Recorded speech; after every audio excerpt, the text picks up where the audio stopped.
that from Texas is the National Secretary, retired members of the Nigerian Armed Forces, and the Director of Media Coalition of Concerned Military Veterans, Roy Okidiebe. Thank you so much for joining us on TVC Breakfast, Mr. Okidiebe.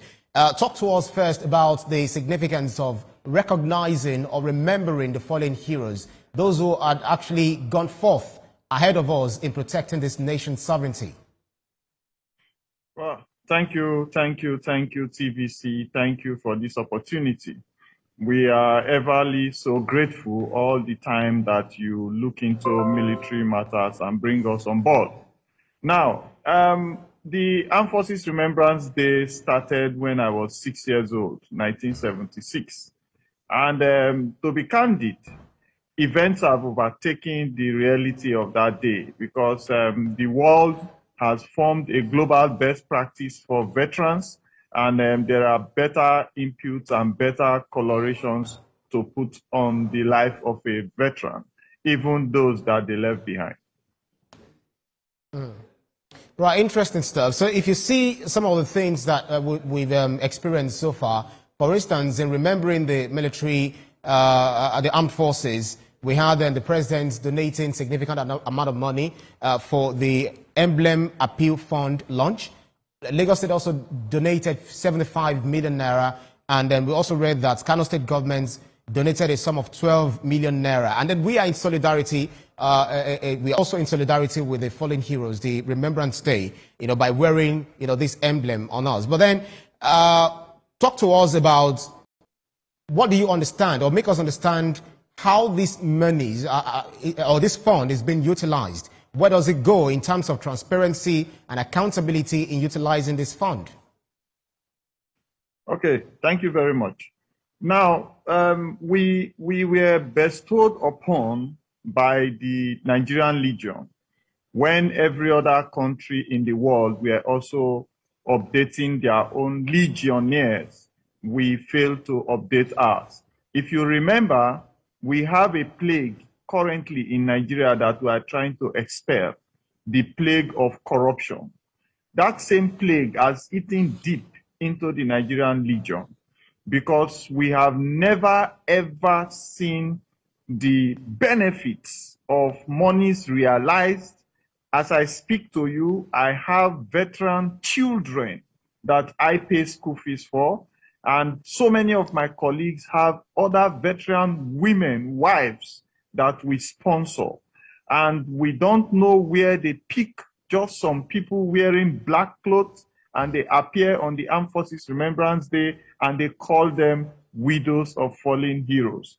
I need the EFCC to look into the activities of the Nigerian Legion and save the trauma that the military veterans are going through every year. Interesting. But then if you look at the administration, it actually introduced some initiatives to improve the welfare of veterans, especially with the signing of the harmonized terms and conditions of service for the armed forces. Also, there has been, a desire to enact Veterans Association Bill to address some of the administrative issues affecting veterans. But, in all of this, how much do you think we've done in ensuring that there is adequate welfare, provision of, quality health care, housing, taking care of their families who they left behind, who have now become victims as a result of probably misappropriation, misgovernance, etc. What do you think we've been doing so far? Because I could remember we had this conversation last year during the Remembrance Day. What do you think we are doing differently, or what have we not done differently to better their lot? Well, recently we had 2 protests, 2 days of protest. The first one was for the release of funds. The second one was early January for the promised release of funds. And the speed at which the Ministry of Finance responded has shown to us that the president is interested in the welfare of military veterans. Because ordinarily, even if we protest for more than a week, we usually don't get response. Now, going forward, I just spoke to a retired colonel, sir. Colonel are the ranks that have red patches on their necks. She is a woman. She is speaking with me. We are making arrangements to pay her house rent, sir. House rent for a colonel. And I even sent her voice notes to your guys there in the studio, where she was crying about how to take care of her children. Now, that is a senior officer, not to talk about the rank and file. Now, moving forward, we had a housing scheme bloated on the media and irrelevant on reality. Now, so many soldiers, officers did not benefit from that. And there was a scam on it, and certain persons were arrested. You can dig into your file, sir. Where is the end of that case of the officers and civilians that were involved in diverting funds for military veterans housing?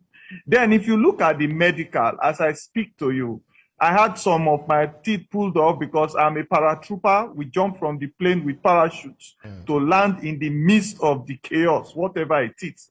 And all of these, my dentures, I pay for them myself, you know. And if you go to where we get our glasses, some of us have faced hazard conditions that we develop, cataracts, glaucoma.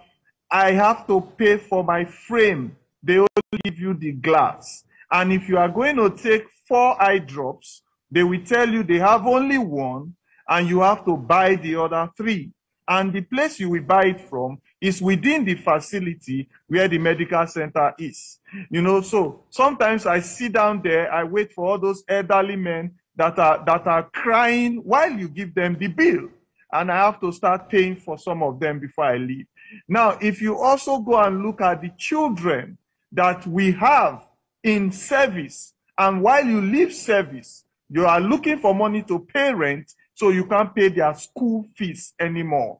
So no free education, nothing to buttress your point as a veteran to give you a leeway into survivorship in the society, except you start looking towards committing crimes.